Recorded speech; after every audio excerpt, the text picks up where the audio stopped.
안녕하세요. 브레스박 박진석입니다. 오늘은 장액종에 대해 말씀드릴까 합니다.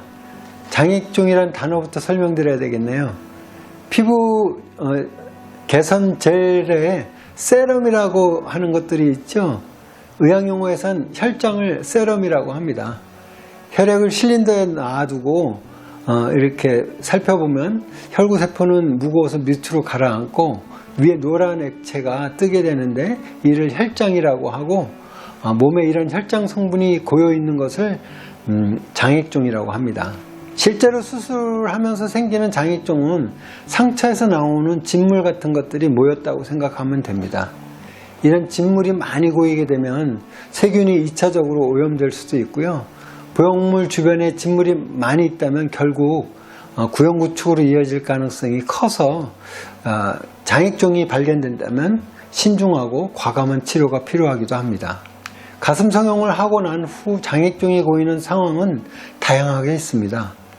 수술 직후 백 주변에 피가 고였다가 피가 다시 액화되면서 녹으면서 장액종이 되기도 하고 백 주변에 염증이 생기면서 장액종이 고이기도 합니다. 한편 거친 보형물을 넣은 경우에는 거친 보형물이 주변살을 자극해서 염증성 반응을 일으키고 이런 염증성 반응의 결과로 장액종이 고이기도 합니다. 수술 후 1년 이상 경과한 후에 생기는 장액종을 늦은 장액종, 레이트 세로마라고 하는데 표면이 거친 보형물을 넣고 수년이 지난 후에 많은 양의 장액종이 고이는 경우 보형물 주변에 발생하는 희귀암, 임파선암, ALCL에 대한 것이 아닌가 살펴볼 필요가 있습니다.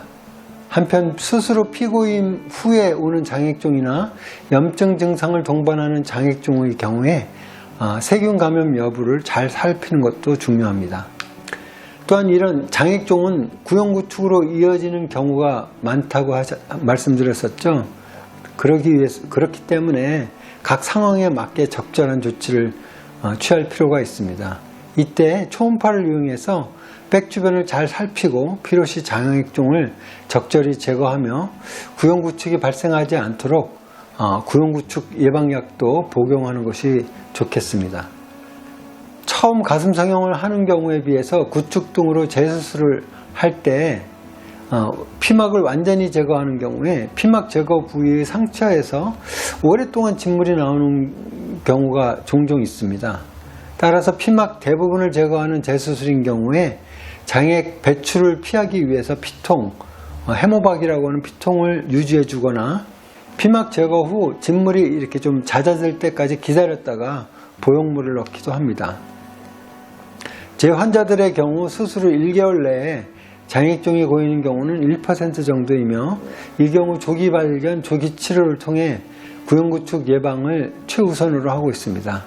한편 1년 이상 경과한 후 발생하는 늦은 장액종의 경우 알러간사 거친 보형물이 사회에 이슈가 되었던 시기에는 일시적으로 증가했지만 최근 3개월에 1명 정도 관찰되고 있습니다.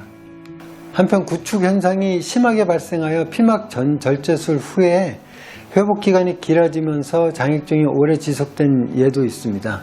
이런 경우 자주 초음파로 들여다보면서 각 상황에 맞게 적절한 치료를 해야 합니다. 지금까지 장액종에 대해서 알아봤습니다. 감사합니다.